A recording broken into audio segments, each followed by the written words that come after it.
But just want to remind everybody why we're here. The main purpose of why we're doing this conference is not to know which side is right or which side is wrong. Actually, because everybody's wrong and everybody's right. We know that in the end.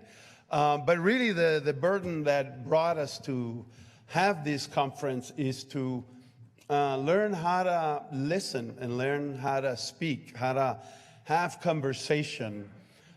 Because being that a lot of people think they're right and a lot of people know that not everybody's right, the one thing that we're not doing is listening and speaking and having conversations. And a lot of the ministry of Christ was actually listening and bringing love and bringing grace to bear at a time where there was just not a lot of that. And so a real concern for us as a church in the public square, which sounds like a fancy word, but really you can think of it in terms of where you work, where you live, and your neighbor. And so our focus is going to be that. And so let me pray, and then we're going to ask David to come and share with us. Lord Jesus, we are just so thankful for this time. Lord, we have known that we are not always able to have the right answers. Thank you that you have brought our way people that do worry about these things and think about these things. But above all, Lord, that we would think about your ministry and how you listen, how you care, and how you were a servant, the King of the universe, who came and humbled himself to be among the outsider and to be a voice for them. But also, Lord, that your ministry was one that was experienced in many, many, many conversations.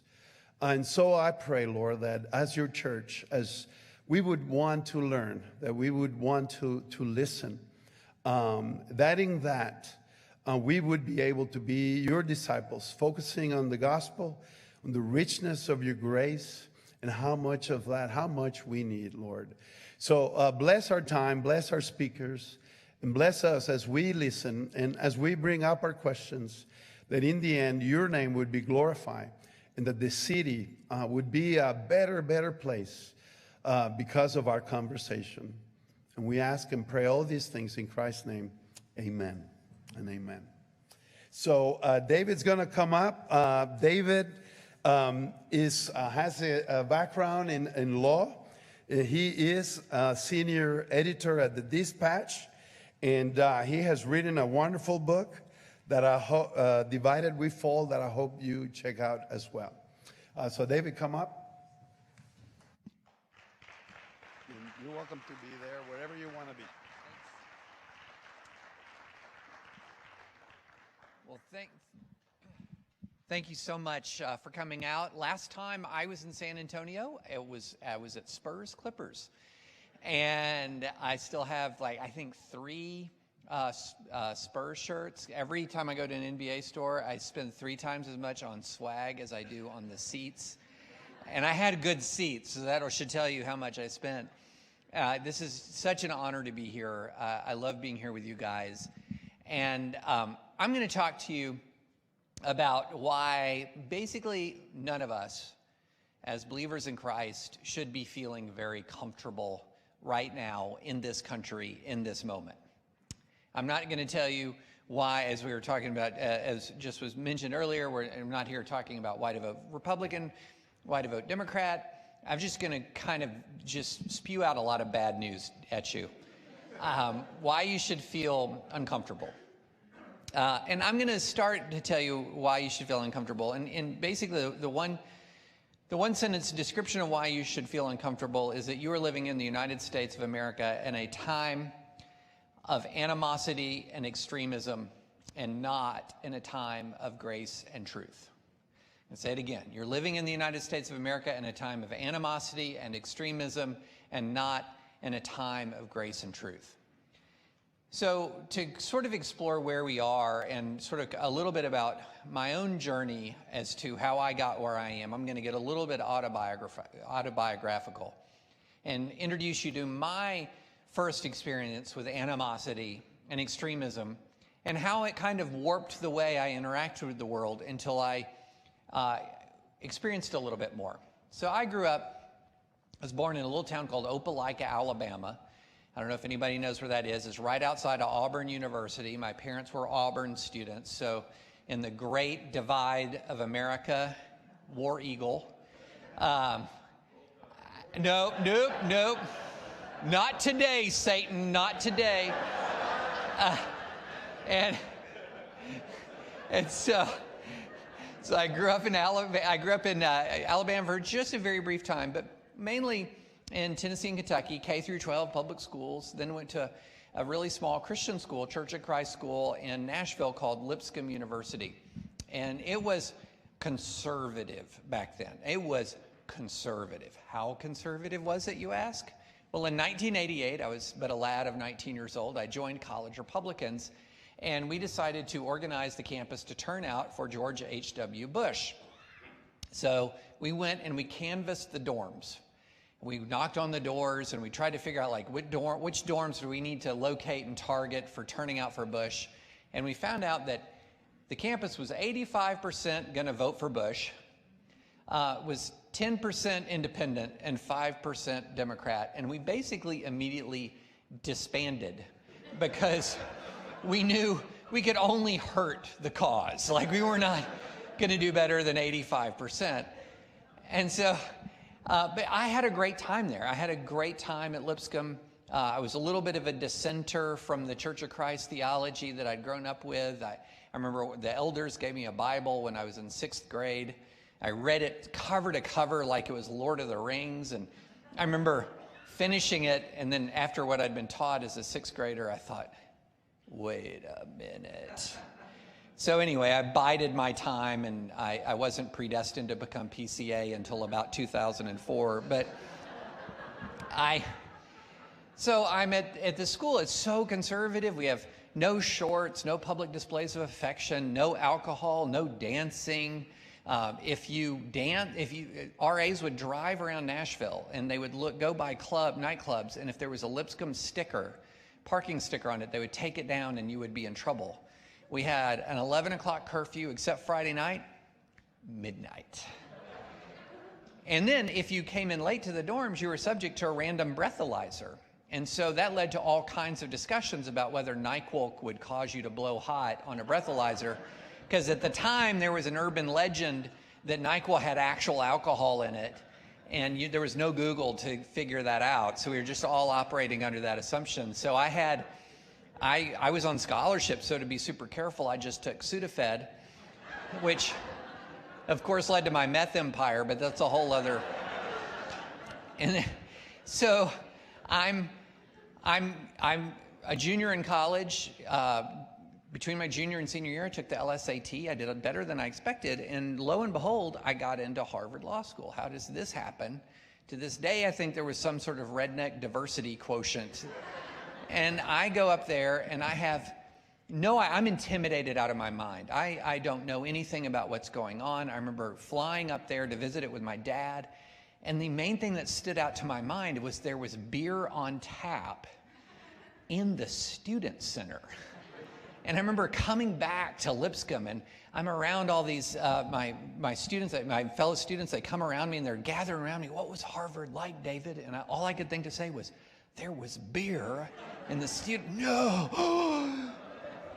But I couldn't wait to get up there. I couldn't wait to engage. Before I left, I read about every apologetics book I could get my hands on. I mean, I was all in on just being ready to witness and ready to introduce people to Jesus Christ that had never heard about Christ before. And I was scared and I was nervous. And the first day didn't make anything any better, because I remember the first day that instead of the Socratic method, lawyers in here might remember that from law school, where you're just called on, just your name. They pick you out and they call on you, and you're terrified and you have to answer the question. So instead of doing that, what the professor did is she decided that we would all introduce ourselves. That's what we're going to do. Introduce ourselves. There are 135 people in the classroom. It was a 2-hour class. Everyone had about 50 seconds, go. Well, that was a disaster. It started off with, I'm John Smith, I'm from blah, blah, blah. But these were Harvard Law students. It turned into the resume contest. So I'm toward the back of the class, and person after person. I'm so-and-so. I served as a diplomat and played Fulbright Scholar, Rhodes Scholar, Princeton, Harvard, Stanford. Yeah, just going on and on until it gets to the guy next to me. And I'll never forget this moment because my name is Jim. Went to Yale University undergrad. Went to medical school. I believe he said Yale also. I was a White House fellow for President Reagan. I was a chief administrator at Massachusetts General Hospital. I ran for Congress against Barney Frank, lost, kind of between things. I thought I'd go to law school. Then it goes to me. And I said, my name is David French. I went to a school you've never heard of. I'm from a town you've never heard of. And the admissions committee has made a terrible mistake. That was my last popular day. Okay, that was, because what happened next is I formed a pro-life student group with 2 other guys. Notice I said two others. 3 of us, the school's over 1,000 students. And one of the first things we did is we found out that Harvard had a policy that your student health services fee covered elective abortions. And what you could do, though, is you could write a letter to the school, and the school would refund you that portion. If you had a conscientious objection to abortion, they would refund that portion of your student fee that traditionally covered abortion services. So it's a nice conscientious objection provision. And so I thought we need to tell the whole student body about this. So I wrote a letter, very kind letter. Trust me, I had to make it kinder and kinder with each new draft. So it's like one of the kindest letters I've ever written. We all agreed on it, and I ran off the 1,200 copies. There was no email back then. And I handed out 1,200 copies into the boxes of all of my classmates. And at the bottom, I made a mistake. At the bottom, I wrote, if you want to take advantage of this program, please fill out the form and return it to David French, 1L, and I gave my box number and how to reach me. So I distributed it, and I went back to my apartment to study. Watch Star Trek Next Generation and Sports Center and study some. Go to school the next day.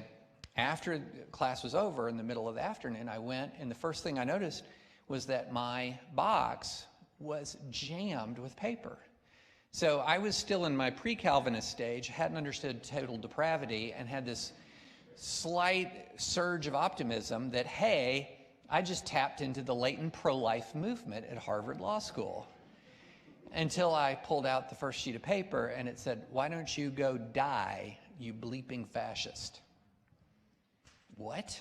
Next one, you need to die. And one after the other, these are my classmates. Now, these were not death threats. They were death aspirations. I'm not going to kill you, but somebody or something should, but it's not going to be me. And it was just a stream of insults and invective, and that was my introduction to discourse.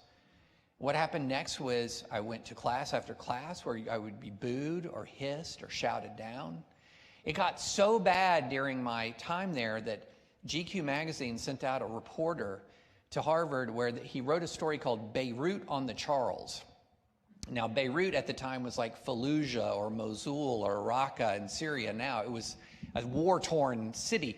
And they just described the vicious vitriol of the law school. And it was vicious. It was vitriolic. There was cancel culture before anyone had heard of cancel culture. People would take pictures of conservative men and paste their face on gay porn and put it all over the school. They would call their future employers and try to get them fired. I mean, it was the shout downs, the fury, the anger. And at that time, that is when I began to lock into a partisan identity. That's when I began to lock into partisanship. And so what I basically said to myself was not, Republicans are all great people, Democrats are all bad people, but the source of extremism and vitriol in this country is over there. That's where it is. Not everybody. I had great progressive friends that I made there, but the source of extremism and vitriol is over there. When I began to launch my legal career, nothing about my legal career disabused me of that notion. I defended free speech and religious liberty, mainly on college campuses, so I was dealing with speech codes. I was dealing with religious student groups that were being thrown off campuses. I remember one night at Tufts University, I'm standing there. I have 3 Christian students behind me, and in front of me in a darkened room were 100 angry protesters arguing that Christian student groups should be thrown out of Tufts University campus. We were in a darkened hall, and they were trying to physically intimidate us out of the room. And that was my experience. And so I was very firmly convinced that I was on a side with good people and good ideas. And I was pretty partisan. How partisan was I? I'll tell you. In 2007, before I deployed to Iraq, I remember giving a speech that I'm now ashamed of. Ashamed of it. I was speaking at one of these conservative conferences, and someone said to me, because I'm about to deploy with the 3rd Cavalry Regiment based out of Fort Hood, and somebody said, well, you're doing such great work defending religious liberty and pro-life work here at home. Why are you deploying overseas? And I said this: there are 2 great enemies of the United States of America, jihadists abroad and radical leftists at home, and I feel called to fight them both. Cheers, thunderous applause. It's amazing. Oh, you know, that, and I was proud of myself. I was proud of myself. Then I actually went to war, and I saw what an enemy was, and I was ashamed. I was ashamed. I went to law school in Cambridge, Massachusetts, and even though I faced vitriol in Cambridge, Massachusetts, I also was a part of a law school Christian fellowship where I had the greatest spiritual awakening of my life in Cambridge, Massachusetts. I lived in Ithaca, New York, where I was a teacher at Cornell Law School, and at that time they had the only socialist mayor in the United States of America, but I was a part of a marvelous church, and my son was born there. I had a good life there. I lived in Center City, Philadelphia, where I ran a civil liberties organization, and we lived right next to what was called the Gayborhood, and we walked through the Gayborhood on our way to church at 10th Presbyterian, and I had a great life there, and we had friends in the Gayborhood, you know?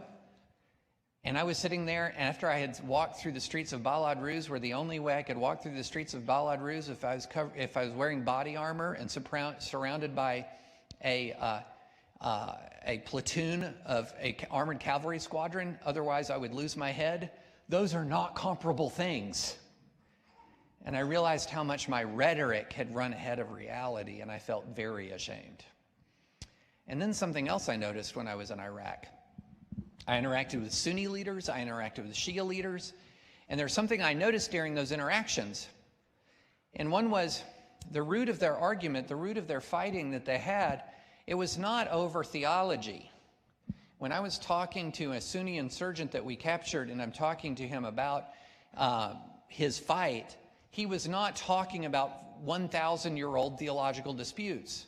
He wasn't talking about the division of oil revenues in Iraq. He was not talking about the composition of the Iraqi military or the ethnic composition of the Iraqi military and Iraqi police. All of these were important political issues at the time.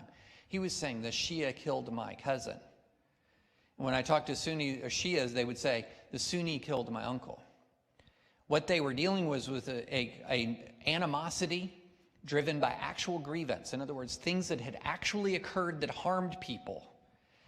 And it was not of any interest to them at all who started it, because they knew that their uncle was dead or their cousin was dead. That's what they knew beyond a shadow of a doubt. And so I also land in the middle of Iraq in the early morning hours of November 22nd, 2007, without a friend within 5,000 miles, because I was a only reservist called up to an active duty unit, which is like the only leper in a healthy community. If you have military experience and you're active duty, you do not look at the reserves as the elite, okay? So I'm landing, and I'm a lawyer, and I'm old, and I'm bald, and I've landed with this this armored cavalry squadron. They have no idea who I am. They haven't trained with me. I'm replacing another JAG officer who couldn't deploy. And the first person to meet me was a guy named Leo Broadhead. Leo, to tell you a little bit about him, he's a Mexican-American agnostic, former Catholic, former Mormon Obama worshiper. Not quite. He actually said he worshipped the Hubble Space Telescope because it could see farther than anything. But the first person to greet me was an Obama supporter, before it was cool to be an Obama supporter, who was diametrically opposed to what I believed religiously, diametrically opposed to what I believed politically, and we were inseparable for a year. Inseparable. You know, we have this informal rule because we were in a war zone and we're very close to the Iranian border, and you never know what could happen, that you never went anywhere alone. And so I was in chapel every Sunday, and even though Leo was an agnostic, he promised he would come to chapel with me every Sunday. So every Sunday, my friend Leo was with me in chapel, hearing the gospel and thinking about the Hubble,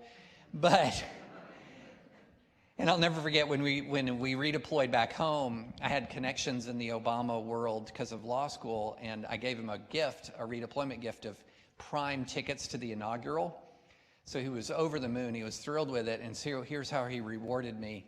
I opened my email on late the evening of Inauguration Day, and he sends me a video that he took of Bush's Marine helicopter flying off as he sings, na, na, na, na, na.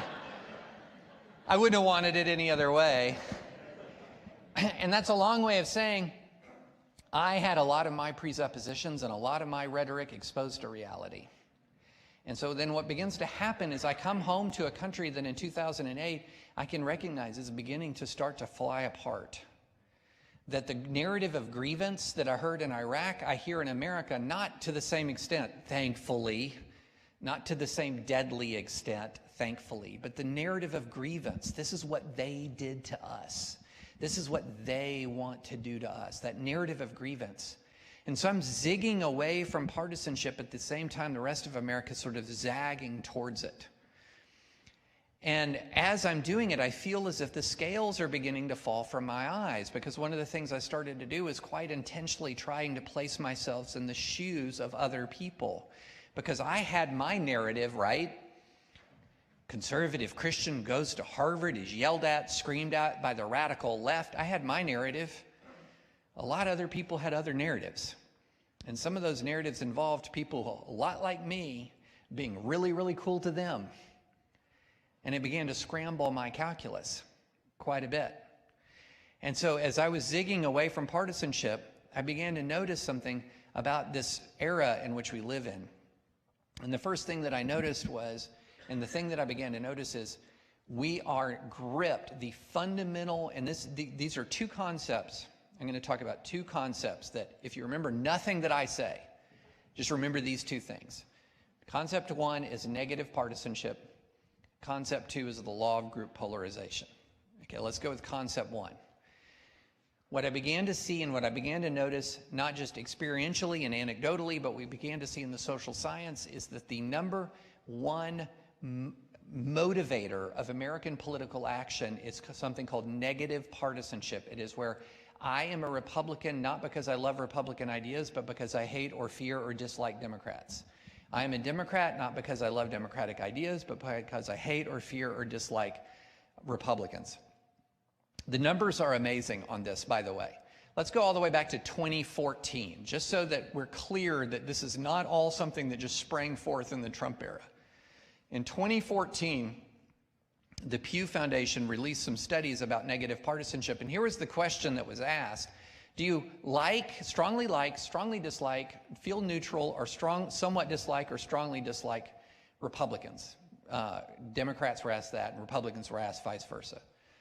In other words, did you just like them or not like them? Okay. So Republicans, about 80% of Republicans said they strongly dislike or somewhat dislike Democrats. Full stop. This is 2014, about 80% or so.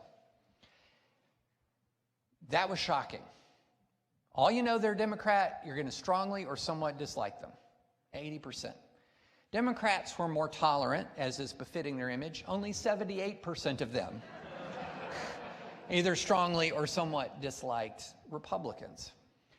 And this is pre-Trump. Has that gotten better? No. No, it has not gotten better.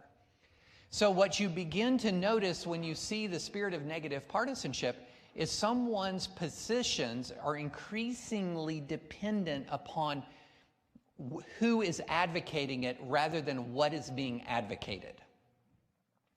So it's who is advocating it versus what is being advocated. So, for example, if Black Lives Matter protesters shut down a freeway, it is an abomination that people would stop a freeway. Doesn't everybody know there might be an ambulance there? There might be somebody trying to get to work. It's an absolute abomination to shut down a freeway. It's horrible. Who would do that? I might be sympathetic to BLM, but they're shutting down freeways. Then a pile of Canadian truckers shut down a border crossing, and the people are rising up, brothers. They're rising up. A bunch of radical leftists take over a few square blocks of Seattle, call it Chaz or something like that. And everyone's like, whatever happened to the rule of law? Whatever happened to the rule of law? Can anybody restore order in the city of Seattle? There is sovereign Seattle territory that is being taken over by radicals. Same thing happens in Ottawa. It's not even our country. And people are like, the people are rising. The people are rising. They have totally occupied for weeks parts of central city Ottawa.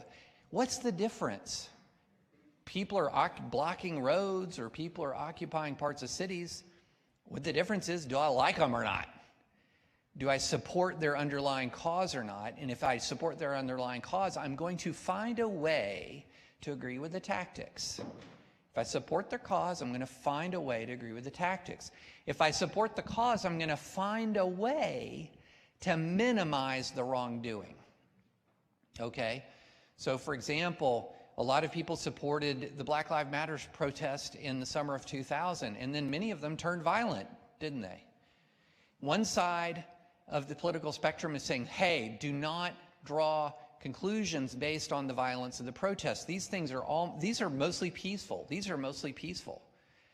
And then on the right is standing and jumping up and down saying, look, you can't burn a target. You can't destroy a person's livelihood. Fast forward to January 6th, and you'll have a whole gang of people storm the Capitol of the United States. They put a gallows outside the White House, outside the Capitol building. They're chanting, hang Mike Pence. They're engaged in a vicious street brawl with police. And then all kinds of people are saying, you can't judge that protest by what a few hundred people did. Sounds a lot like mostly peaceful to me. The same words that were mocked when used when protesters you didn't like were protesting and engaging in behavior that was objectively bad. See, that's what negative partisanship does. What negative partisanship does is it turns you into a lawyer. It turns you into a lawyer when you should be a juror. Okay, so here's what I mean. What a lawyer does, a lawyer has a client. So let's say Justin's my client. And I am obligated to defend Justin if he is my client. And that means if Justin does something bad or there's some bad facts about the case, you know what I'm going to do? Do you think I'm going to highlight them? No. Do you think I'm going to condemn Justin to the jury? No. I'm going to make them as small and insignificant as possible. What you really need to know, there's good things about Justin. That's what you really need to know about. So let's talk about the good and let's minimalize or rationalize the bad. That's what lawyers do, right? Because that's their fiduciary responsibility to their client, to be their advocate, okay? That's what a bunch of Americans are for their political party. You're a bunch of unpaid lawyers spending an enormous amount of intellectual capital for no money at all, maximizing the virtue of your own side and minimizing the defects. whataboutism. If something happened on your side that's objectively bad, then you're going to say, well, what about this other thing? Evasion, whataboutism, rationalization. All of these things are things that lawyers do. Now, for lawyers, it's, of course I'm going to say it's okay because I'm a lawyer, but we operate in a court system with rules of evidence and rules of procedure in front of a judge who is supposed to adjudicate the dispute according to these rules of evidence and these rules of procedure, and jurors are supposed to adjudicate the dispute. It's a system that kind of mostly often works.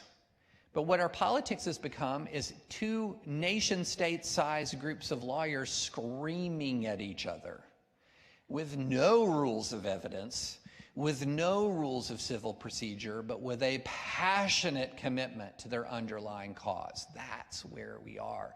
And what negative partisanship then means is positions shift and change depending on the partisan needs. All the time. There's a really fascinating poll done of partisan supporters of different candidates where you ask them if they support a position and then you indicate whether their presidential nominee supports it or opposes it. And depending on whether their nominee supports or opposes it, their opinion on it changes dramatically. Huge numbers of Republicans will support single-payer health care if they're told Donald Trump supports it. Almost no Republican will support single-payer health care if they're told Donald Trump doesn't support it. And there's a similar phenomenon on the other side. That's what negative partisanship does. Now, so that's bad enough, right? I mean, I'm already ruining your night. Okay, let's just make it worse. Okay, let's just make it all worse. So I'm going to make it worse through this phenomenon called the Law of Group Polarization. All right. So what does the Law of Group Polarization mean? It means that when people of like mind gather, they tend to become more extreme. All right, this makes tons of sense. If you get together with a bunch of your friends and you're all opposed to gun control, so you're pro-Second Amendment, and you're getting together and you're talking about the latest thing that you read or saw about a gun control proposal that you didn't like. Is Beto running for governor again? Is he? Yeah, so he's running for governor. He at one point said he'd take your AR-15 or whatever. And you're sitting there and there's 10 of you and collectively you've got 33 AR-15s and you're talking about this. At the end of that meeting, the 10 of you, are you going to be more or less committed to your position? More, right? More. I mean, it's very rare. I've been a Christian. I have one of the most boring testimonies ever. People are like, how did you become a Christian? And my answer is, I don't ever remember not believing. And then I used to feel bad that I had a boring testimony until I heard like exciting testimonies, and those people had gone through some stuff. So I've been a Christian my whole life, or I believed in Jesus my whole life, and I've never been to a good Bible study, a good Bible study where you really, you open up the Word and people are sharing from their heart and you hear something that is, really moves you, or you've been to a really wonderful worship service or a tremendous lecture series and you don't tend to leave there thinking, man, I love Jesus less. It encourages you. It strengthens you. This is just a human thing, right? It's a human thing. Now, what Cass Sunstein, who's one of the most cited scholars in America, he's the guy who coined the term Law of Group Polarization, found is that looking at all kinds of studies, he found that there's something called a Cascade Effect. And what the Cascade Effect is, that if a like-minded group deliberates long enough, the entire group will become more extreme than the most extreme person was at the start of the deliberations. That's how powerful the group dynamic is. That's how powerful. And so what ends up happening is as like-minded people become more extreme, and especially as right and left become more extreme, that is enhancing the animosity dramatically. Now, why would the Law of Group Polarization matter? Why would I talk about like-minded people gathering? Because of something called the big sort. Right now, you are more likely to live around like-minded people, even down to the precinct level, than in the history of the United States since we've been recording this statistic. An all-time high number of people live in what are called landslide counties. Those are counties where one side or the other wins by 20 points or more. So you're living around like-minded people. New York Times has a really great tool where you can go and you can input your address and you can find how thick your bubble is, like what percentage of people of different political parties are around you. My bubble is thick. So I put in my address, 85% Republican where I live, 85%. Then I went back and I put in all the addresses I've lived in. I've never not lived in a bubble. My whole life, after I left Kentucky, at least 85% in every neighborhood, 85% blue or 85% red. I've always been in a bubble. Heck, I've never lived in a swing state. My vote has been garbage for years. But so anyway, we live in this world of escalating animosity and escalating extremism, and it's resulting in the kind of rage that we are seeing all around us. A rage that is manifesting itself. It's not just a rage, it's a hopelessness. You've heard of the term deaths of despair, right? Deaths of despair. These are deaths by drug overdose, by suicide, alcohol poisoning. In other words, indications of people who kill themselves either quickly or slowly at an all-time high. Deaths of despair alone were decreasing American life expectancy before COVID. We're seeing increases in rage. We're seeing increases in crime. We're seeing increases in anger and hopelessness and depression and anxiety skyrocketing. We're in an angry time. We're in an anxious time. We're in a time where we can't understand the person beside us if the person beside us isn't in our bubble. We're in a time where we have a constant, total access to every negative incident and every terrible thing the other side has done. Constantly. That's what social media is so good at. It can communicate to you instantly every atrocity. Back in 1968, there were an average of 2 domestic terror bombings a day. That's how violent the U.S. was in the late 1960s and moving into the early 1970s. But you weren't as aware of it because if you're living in Des Moines and you're getting into Des Moines newspaper, you're not finding out that there was a mail bomb delivered to a mailbox in San Antonio. But now, where we are now, I can be just minding my own business, getting ready to turn on the Memphis Grizzlies to watch Ja Morant, the leading candidate for MVP in the NBA and the most exciting young star in the NBA, on the most exciting young team in the NBA. And I can find out instantly and have live video if some kid gets a MAGA hat knocked off their head in a Burger King in Idaho. And it can make me mad. It can infuriate me. And through this process called nut picking, where we take the extreme people on the other side, pluck them into prominence, and cast them as representative of the other side, we're constantly exposed to atrocity and outrage. Constantly, constantly. So, my goodness, as a people of God, what are we to do? What are we to do? Well, here's the really good news. Isn't this our time to shine? Isn't that the good news? Of all of the people in our world, how many of them are told, bless those who persecute you? How many have been told unequivocally, love your enemies? Unequivocally. How many have been told that the fruits of the Spirit, the very signs and markers of your faith, are virtues like kindness, gentleness? How many people have been told that even as you seek to act justly in the world, you do it while loving kindness and walking humbly? This should be our time, right here, right now, shining radiantly as people who love their neighbors, as people who, no matter how thick our bubble, can actually express affection and regard and sacrificial love for people who disagree with us. That's the really good news. This should be our time. The Bible and the Word of God and the example of Jesus Christ has prepared us for this.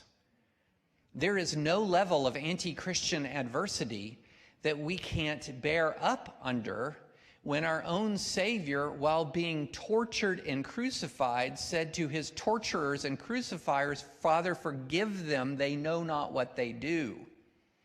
There's no level of cancellation that can embitter us into hatred. And then think about this, about fear. Paul said, we have not been given a spirit of fear, but of power and of love and of sound mind. And he didn't write that in 1984 America, when it was morning in America. He wrote that when it was nighttime in Rome. He wrote that when the adversity that Christians faced was something that, quite frankly, would scare the crap out of me. And he's saying, don't have a spirit of fear, but of power and love and of sound mind. That's who we are. That's who we're called to be. That's the presence that we're supposed to have in this culture. That's the really good news. This is our time. This is our opportunity. And you know where I'm going with this. Has that been our witness? Has that been our witness right now? Has it? Absolutely not. Now, I'm not saying everybody. I don't want to overgeneralize. There are Christians who are radiating love in this moment. There are Christians and churches who are doing phenomenal things to love their neighbor in this moment.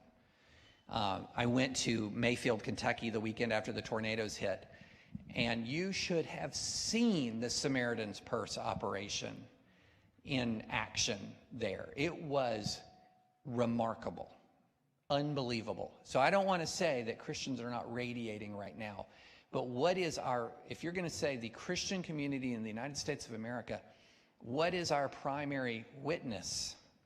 Is it as Christians, or is it as partisan participants in the internal battle that is tearing this country apart?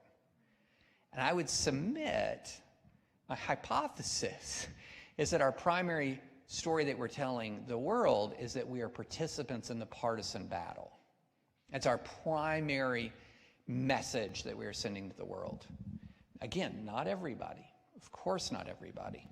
But that is where, as a community, our political witness and the manifestation of our political witness lies. So what can we do about it? What can we do about it? I think step one is a simple thing, but a difficult to execute. It is, we have to shed the partisan mind, okay? Now, I'm not saying you don't vote for a Republican or you don't vote for a Democrat. I'm not even saying you don't run for office as a Republican or Democrat. I'm saying your identity is not with an R or a D by your name. That is not your identity. I would suggest you should have a higher identity as a Grizzlies fan than as an R or a D by your name, for lots of reasons. But that is not your identity. You are not a political party's lawyer, okay? You're not a political party's lawyer. Your primary purpose lies elsewhere. Your primary purpose is found in transcendent values. And by freeing yourself, just that first thing that says, that is not my identity. It is remarkable how liberating that is. It's just remarkable. And then the other thing about this is we have to free ourselves from fear and understand the sovereignty of a loving God. Understand the sovereignty of a loving God. And we often get that with ourselves, like in our own lives. I have seen Christians endure enormous stress with their businesses, with their marriages, in parenting their children, in their relationship, if you're a kid, with your parents, and demonstrate an extraordinary amount of faith, and then turn around in the political sphere, demonstrate constant fear and worry and anxiety. We have a sovereign God, a loving God. Why do the nations rage? Why do the nations rage?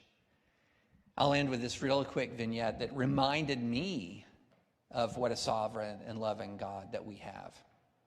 Remember, I said I flew into Iraq on the night of November 22nd, 2007. I was just a JAG officer. I was serving an armored cav squadron. I went outside the wire, not as much as the cav troopers who are out there every day. Had some harrowing experiences. We lost a lot of friends. It was a hard deployment. It was a very hard deployment. And I remember when I was flying in that night, I was in the back of a Chinook helicopter. Some of you no doubt have experienced something like this, and I could see in the distance tracer fire rising up from the ground, signifying a distant firefight. And I had joined later in life because I felt convicted I couldn't keep supporting a war I wasn't willing to serve in myself, and so I'm an old guy.